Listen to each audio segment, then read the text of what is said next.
तब वो स्वामी जी ये बताना चाहते हैं कि काम की निंदा क्यों, और श्री राम और काम को एक दूसरे का विरोधी क्यों बता दिया गया, और आज काम के घोड़े पर श्री राम बैठे हुए हैं ये क्यों। गोस्वामी जी घोड़े के रूप में कह देते ये घोड़ा धर्म है, ऐसा नहीं कह सकते। शंकर जी के बैल के लिए ही कहा जाता है कि धर्म का रूप है।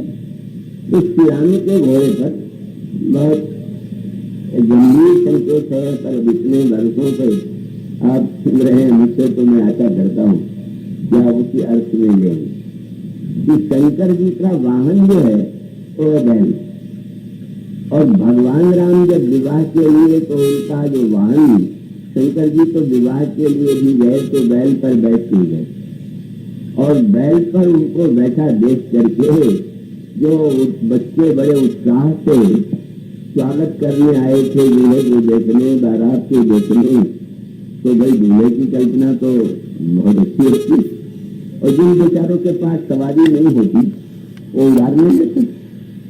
तो बात आती है कि शंकर जी तो सर्व समर्थ है, तो कम से कम विवाह के दिन तो बैल छोड़ देते। बैल में कहते हैं उनका बैल भी ऐसा जो बुरा, तो बूढ़े बूढ़े बैल पर बैठ करके कोई विवाह में दूल्हा आ सकता है, ये कल्पना के बच्चे को नहीं होती है। और जब उन्होंने देखा कि बाराती भी बड़े रंग रहेंगे, एक और देखा भूत प्रेत पिशाच नाना प्रकार के, और दूसरे देखा बहुत सुंदर देवता, भाई उनके तो बारात है, और उसमें भी ये जो अच्छे हाट में बाराती देवता थे शंकर जी से दूर थे, और ये सब विचित्र विचित्र देश वाले पास में थे। तो बालक इस दूल्हे को और सवारी को बैल पर आया हुआ है, साथ में लेके आया है, इतने घबराए ये जानने के बाद। तो जब गए तो घबराहट में ऐसी देख करके माताओं ने पूछा तुम घबराएगी क्यों है, तुम तो बारात देने गए थे, कैसा है वो बंगला, कैसी है बारात। तो बच्चों ने कहा कि बस एक ही बात समझिए, इस दूल्हे और बारात को देखने के बाद जो जिंदा बचे तो इसका बड़ा भाग, तो जो ये रही बारात देखकर पुण्य पर कर चली, वो बड़ा पुण्यात्मा होगा। अरे वो तो देख के जाने का जाए, पास में देखने कौन जाए। तो भगवान शंकर का यह जो वेश है और बैल है, और आप इसके दूसरे अर्थ में विचार कीजिए, भगवान शंकर विवाह के लिए भी बैल पर बैठ करके आए, और शास्त्र जब बैल की बात कहते हैं तो उसकी तुलना करते हैं धर्म ही बैल, और जब कहते हैं शंकर जी का बैल बूढ़ा है तो धर्म तो बहुत पुराना है, अनादिकाल से तो बूढ़ा पुस्तक कहनी चाहिए। और उस समय भी शंकर जी का संसार के दूल्हे जो है वो तो नकली देश बना के जाते, पर शंकर जी ने निर्णय किया कि भाई हम तो धर्म का त्याग एक क्षण के लिए भी नहीं करेंगे, चाहे लोग हंसी उड़ाएं, चाहे व्यंग करें, चाहे जो कुछ करें, लेकिन वो विवाह के लिए भी आए तो वो स्वाभाविक रूप से उनका विवाह जो था वो स्वयं उनके मन की इच्छा से जुड़ा हुआ नहीं, क्योंकि वे तो समाज में निमग्न थे और लोक कल्याण के लिए विवाह की आवश्यकता थी, और वो विवाह कर नहीं रहे थे। तो इसलिए चेष्टा की गई कि वो विवाह करें, इच्छा भले ही न हो पर संसार के लिए, क्योंकि तारकासुर नाम का जो दैत्य है उसने यह वरदान मांग लिया है कि शंकर जी के शरीर से शुक्र से जो पुत्र उत्पन्न हो वही मुझे मार सकता। और तारकासुर की कल्पना यह थी कि शंकर जी का आनंद अधोगामी नहीं है, वो दिमागी, तो शंकर जी विवाह क्यों करेंगे, और विवाह नहीं करेंगे तो बेटा नहीं होगा, और बेटा नहीं होगा तो नहीं होगा। और तब वो बड़ा लंबा प्रसंग है कि बड़ी चेष्टा की गई पर करते नहीं थे। जब शंकर जी ने विवाह स्वीकार किया। पहले तो भगवान राम ने प्रयास किया, क्योंकि भगवान शंकर ने श्री राम की भक्ति के कारण ही सती जी का वो छोड़ा था। तो स्वयं श्री राम प्रकट हो गए और कहने लगे कि आज मैं आपको कथा सुनाने आया हुआ। कथा सुनाने हैं, किसकी कथा सुनाएंगे? क्योंकि आज बहुत मीठी बात लिखते हैं। अति पुनीत गिरिजा के करणी बिस्तर सहित कृपा निगरानी। पार्वती जी का चरित्र सुनाने लगे, और जब प्रभु पार्वती जी का चरित्र सुनाने लगे तो शंकर जी की आंखों में आंसू आ गया। तो देखने वालों को लगा कि पार्वती जी का वर्णन सुनकर भाव और प्रसन्नता से आंसू आ गए। पर भगवान शंकर के आंखों में आंसू क्यों आ गए? वो सोचने लगे प्रभु की कथा सुन करके कि धन्य है हमारे श्याम, कैसा इनका शील स्वभाव है। ये पार्वती जी सती रूप में कथा सुनने गई और नहीं सुना। तो जिन सती जी ने प्रभु की कथा नहीं सुना, प्रभु इतने उतारे कि उनकी कथा सुना रहे हैं। उससे घर के यार कौन होगा? इस भाव से उन्हें प्रसन्नता में डूब गई है। अब शंकर जी से कहे कि कथा सुन चुके, अब जरा मेरी रक्षा दीजिए। क्या बोले? अब गिनती मम सुनो से जो मोह पर निज लेहु जाई विवाह शैल जही यह मेरी मांगे।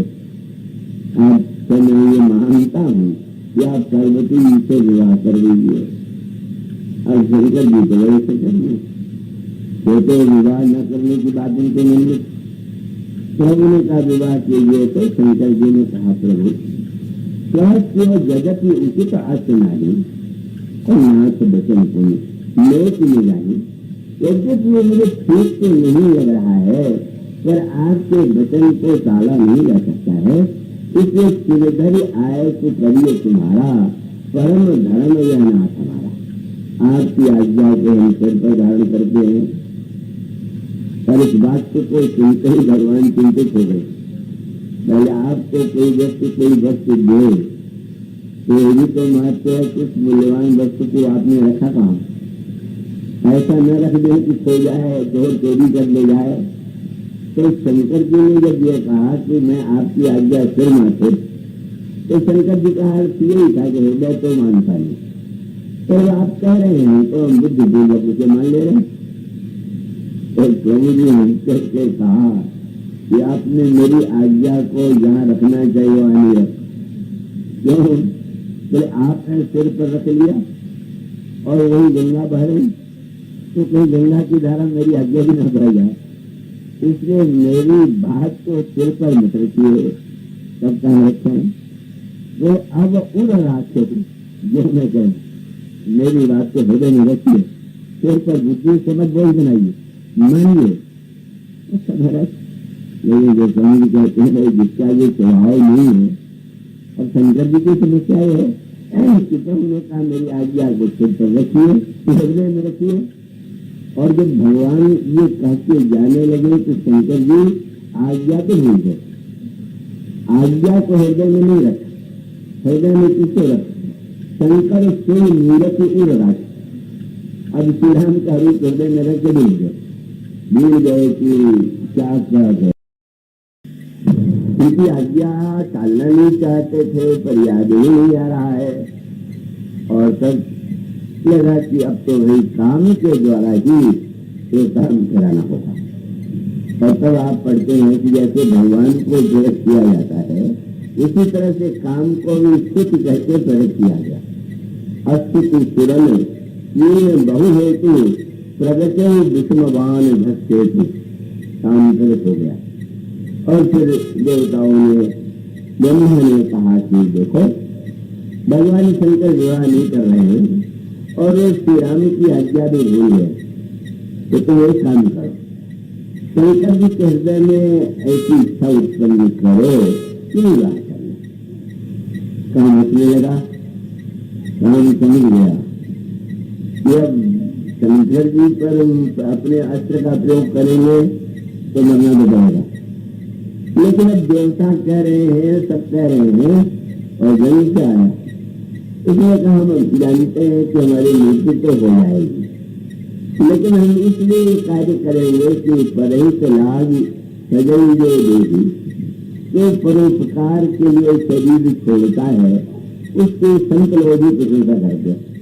तो काम का जन्म था जब संत लोग तो मेरी निंदा करते, पर आज जब मैं लोक कल्याण के लिए कार्य करूंगा तो लोग भी कहेंगे कि नहीं, वो काम का अंतिम काम जो है वो तो बहुत अच्छा है, और इसलिए काम ने स्वीकार कर लिया। अब यहीं पर काम और राम का अंतर आया, और शंकर जी वृषभ पर बैठ के विवाह करने आए तो धर्म पर बैठ करके, इच्छा नहीं पर लोग कल्याण के लिए विवाह कर रहे। और भगवान राम, शंकर जी और भगवान राम में एक अंतर है, और अंतर ये कि शंकर जी काम की लटो पर सूत्र काम जीवन में अनिवार्य है, आवश्यक है, लेकिन काम की एक बड़ी विकट समस्या है, वो मर्यादा में रहना नहीं जानता। वो कहाँ व्यक्ति को कहाँ तक भटका देगा इसका कोई दावा नहीं कर सकता। नदी किनारों के बीच में बहती रहे तो बहुत अच्छा, पर नदी अगर किनारों को, किनारे के वृक्षों को, किनारे के गांवों को नष्ट कर दे तो मानो काम की ये नदी है, उसका क्या स्वभाव और दिखाई दे गया। देवताओं की बात मानकर के काम चला तो उसको जाना चाहिए शंकर जी पर बाणी चलाना चाहिए कि शंकर जी के हृदय में काम की था, लेकिन काम ने सोचा अब तो मरे ही होगी, इधर एक बार अपने चमत्कार भी तो दिखा जाए। यही उसका स्वभाव है, जरूरत नहीं है और बिना जरूरत के भी हम दिखाने कि हम कौन है मुझे नहीं पता। और प्रसिद्ध यहाँ के वकील थे, इलाहाबाद के बड़े नेता थे, कैलाश निवासी काजी, तो उन्होंने पुस्तक लिखी है जिसमें उन्होंने अपने ऐसे मुकदमों की बात सुनाई है जो बड़े विचित्र। तो एक मुकदमे की बात जो उन्होंने सुनाई वो पढ़ करके सचमुच राहत से उठा। एक व्यक्ति ने एक व्यक्ति का चर्चा किया, पकड़ लिया गया। अब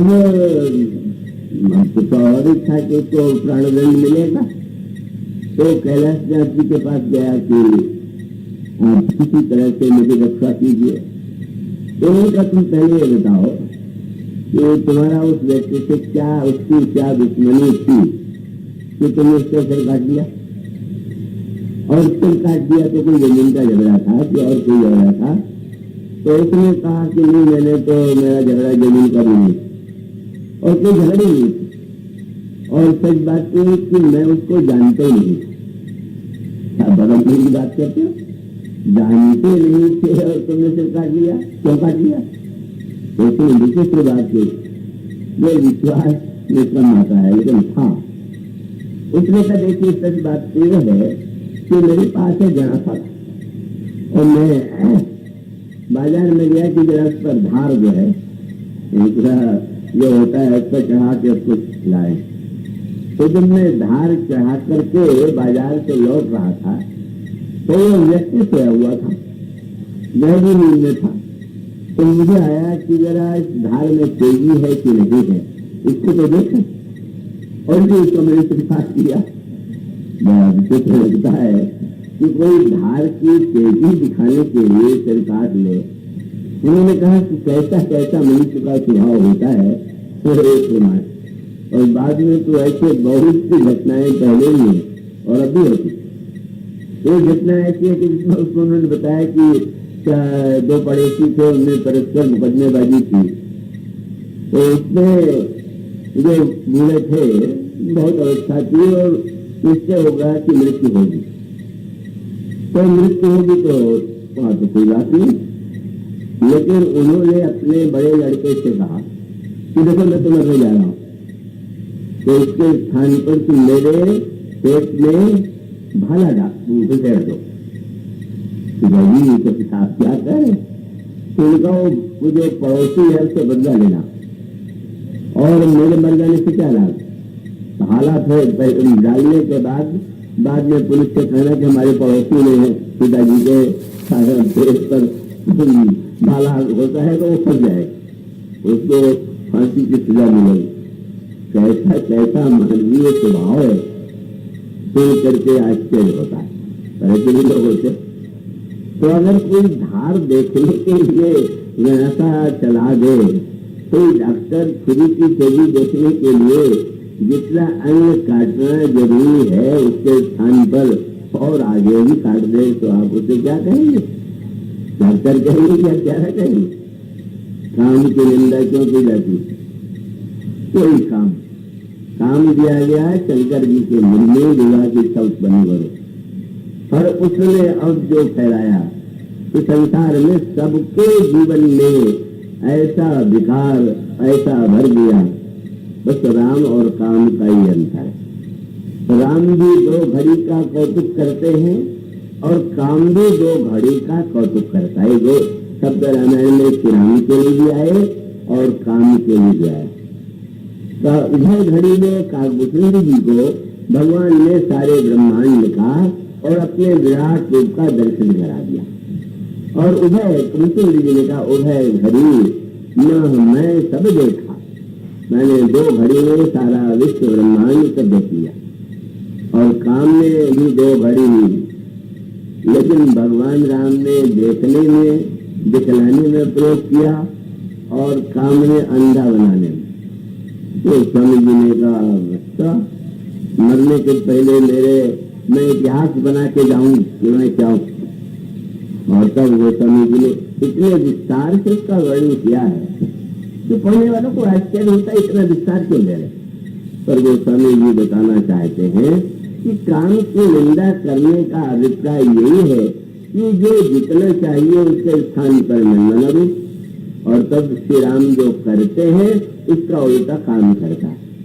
तो स्वामी जी ने कहा, पहला कार्य क्या किया? तो कोटे जब ही बारी चरत खेती हनुमान मिटे सकल स्मृति सेतु। वेद पुराणों के जो पुल बने समाज के लिए, काम ने तक तोड़ दिया। श्री राम कौन है? विश्वामित्र ने कहा, तुम तो वेद पुल के श्रुति सेतु के रक्षक हो। श्रुति सेतु पालक राम, तुम राम श्रुति सेतु पालक है और काम श्रुति से बस कहता है। शास्त्रों में कहने क्या खाए, शास्त्रों में छोड़ो बकवास, जो मन में आए वो पढ़ो। और उसके पश्चात जो स्वामी ने कहा, ऐसा भयावह रूप पैदा कर दिया कि ब्रह्मचर्य व्रत संयम नाना धीरज धर्म ज्ञान विज्ञाना। और तब सभय विवेक कटक सब भागा। सारे धर्मशास्त्र कहाँ चले गए? उन्हें पर्वत की गुफाओं में चल गए। तब ननिथ पर्वत खंडन पाई कई अवसर गिरे।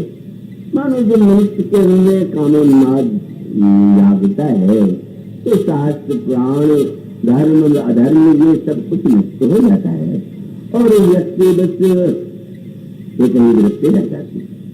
मानो राम और काम में परस्पर अंतर यही है, राम भी सुंदर है और काम भी सुंदर। राम भी श्याम वर्ण के माने जाते हैं और शास्त्र कहते हैं काम का रंग भी श्याम ही है। श्री राम धनुष बाणधारी है तो काम भी धनुष बाणधारी।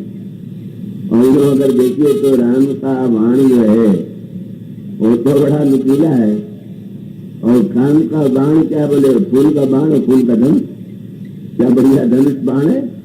तो बहुत बड़ी बात कही है।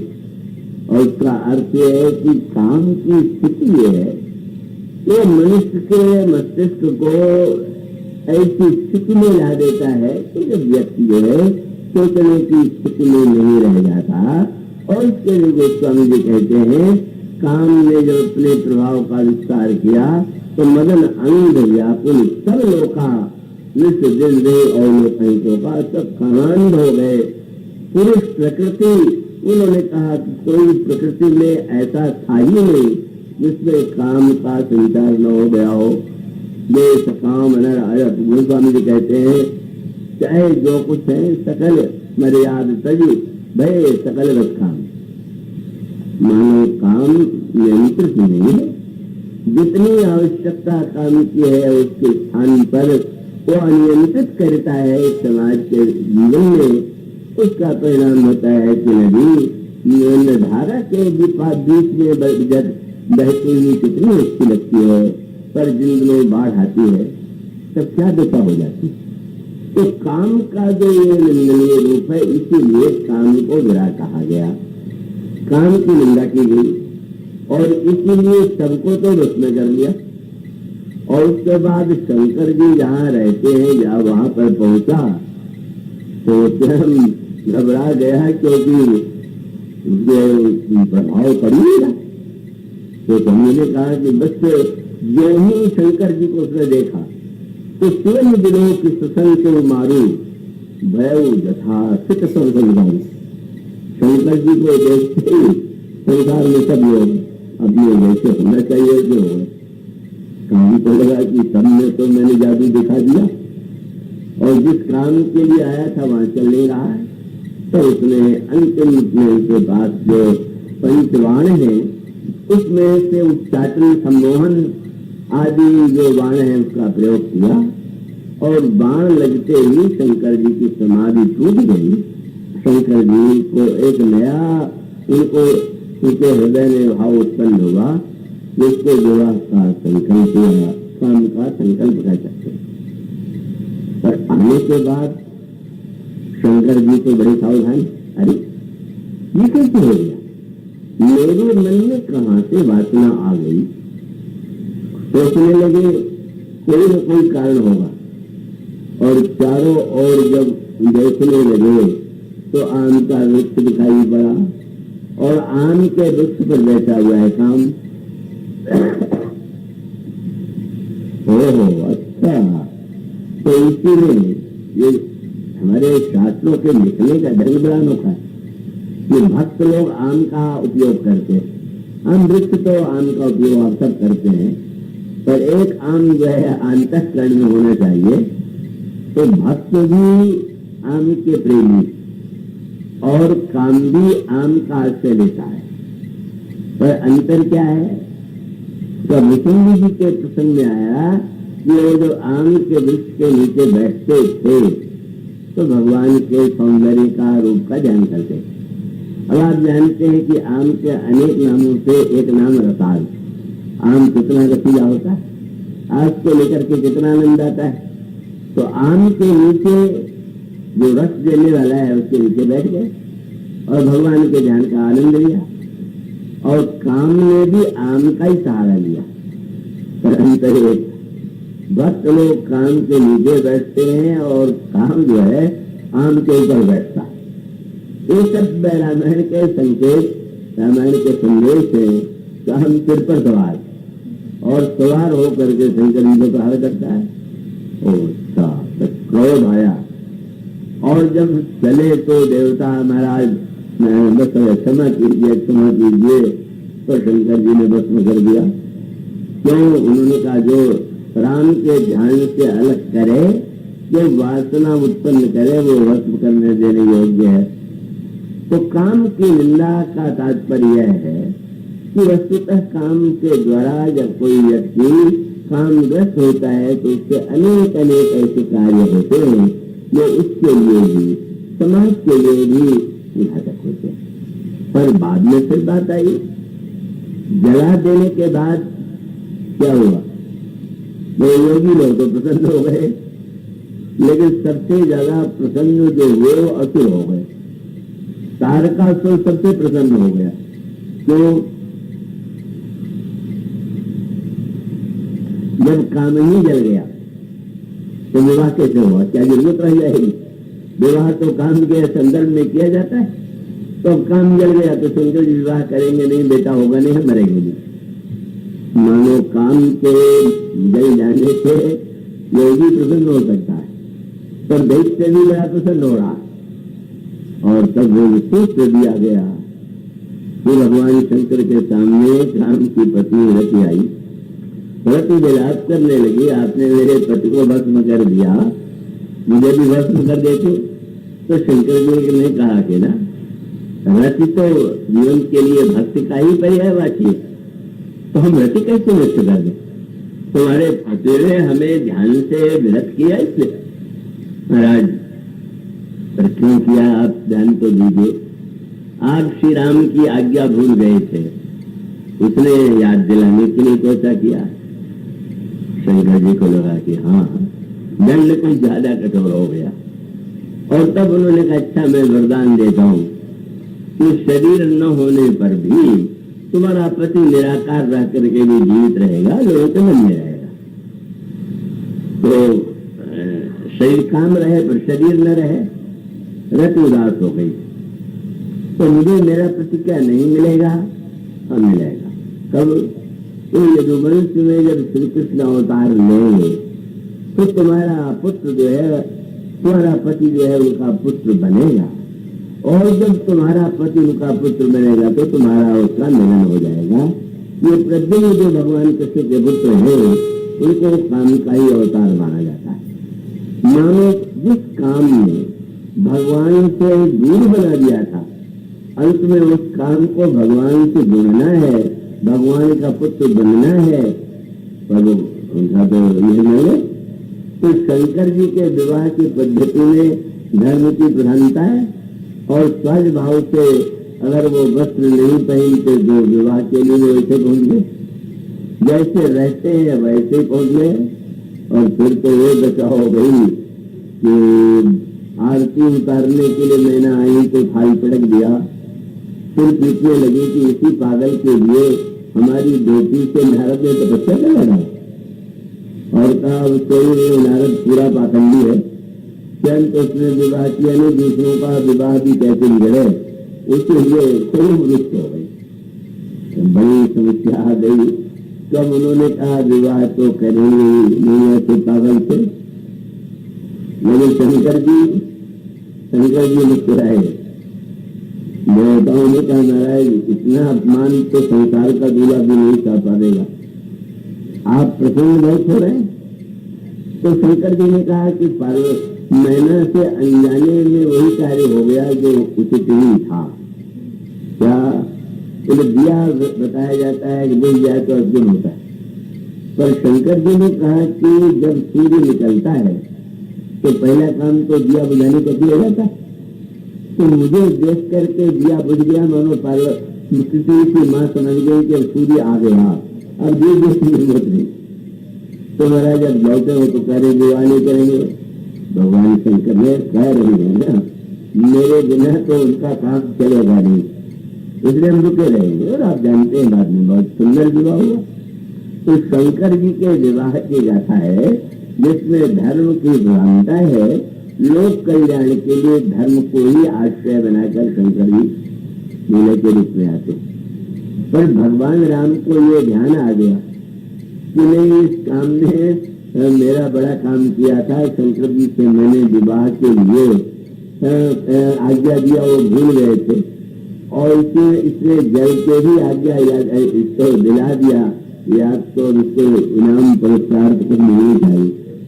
और तब श्री राम ने जो अस्त्र बनाया विशुद्ध पर बैठ के नहीं, वही पर बैठ मेरा कौन है, मेरे काम को अच्छा भाई तुमने मेरी आज्ञा की पूर्ति के लिए शंकर जी को याद दिलाया, तो आज दूल्हे के रूप में मैं तुम्ही को घोड़े के रूप में स्वीकार करूंगा।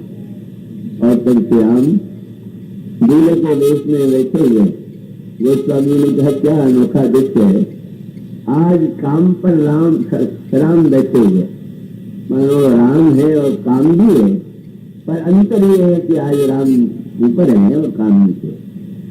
राम घोड़े को नचा रहे, और घोड़े को नचाने वाले श्री राम को देख करके लगा वो दो पाई की याद आई, कोई जब काम नचाओ न देगी, कौन ऐसा है जिसको काम नचा नहीं रहा, सबके नचाने वाले काम को श्री राम नचा रहे। श्री राम की लगाम काम की लगाम श्री राम के हाथ में है, तो जिधर चाहते हैं वह घोड़े को चलाते हैं। मानो काम को भी भगवान ने जो अस्त्र बना करके ये कहा कि उस पर अगर मेरा नियंत्रण रहे, मेरा आदेश के और उसके अनुकूल चले, तो काम तो बहुत ही ऐसा वंदनीय है। और इसीलिए आज राम और काम वो स्वामी जी ने कहा, भाई वैसे तो राम काम दूर है, पर दूल्हे राम को आप बैठा दीजिए, राम के घोड़े पर तो आपका काम बन जाए। और इस तरह से गोस्वामी जी मानो यह बताना चाहते हैं कि मनुष्य के जीवन में राम और काम दोनों की आवश्यकता है। और लेकिन हम काम को अस्वीकार न करके स्वीकार भले ही करें, पर राम के साथ, राम के द्वारा, राम के नियंत्रित द्वारा जो काम है वो परम कल्याणकारी है। इसलिए आज के दूल्हे को काम के अवसर पर श्री राम को आप बैठा हुआ देखें, और कल फिर हम देखेंगे कि उनकी को देख करके किस भाव की अनुभूति। बोलिए श्याम राम